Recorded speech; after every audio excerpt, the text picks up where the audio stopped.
રાજસ્થાનના જયપુરથી સામે આવ્યો હચમચાવે તેવો કિસ્સો। સ્કૂલના ચોથા માળેથી 9 વર્ષની વિદ્યાર્થીનીએ લગાવી મોતની છલાંગ। માત્ર ચોથા ધોરણમાં ભણતી બાળકીએ કેમ કર્યું મોતને વહાલું?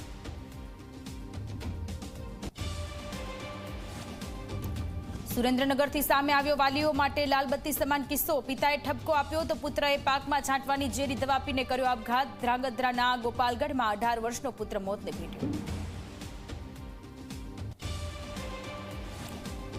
રાજ્યમાં માવઠાના માર બાદ રોગચાળો ન વકરે તે માટે આરોગ્ય વિભાગ એક્શનમાં। ગાંધીનગર આરોગ્ય મંત્રીની અધ્યક્ષતામાં આરોગ્ય વિભાગની યોજાઈ બેઠક। તમામ પીએચસી સીએચસી આરોગ્ય કેન્દ્રમાં દવાનો સ્ટોક રાખવા આદેશ।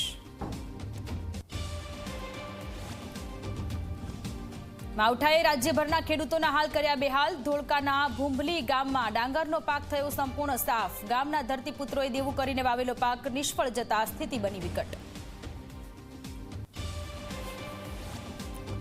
આજે મહિલા ક્રિકેટને મળશે નવા વિશ્વ ચેમ્પિયન। મહિલા વિશ્વકપમાં ભારત અને સાઉથ આફ્રિકા વચ્ચે બપોરે 2 વાગે મહામુકાબલો। ટીમ ઇન્ડિયા વર્લ્ડ કપ જીતવાનું સપનું સાકાર કરવા માટે તૈયાર।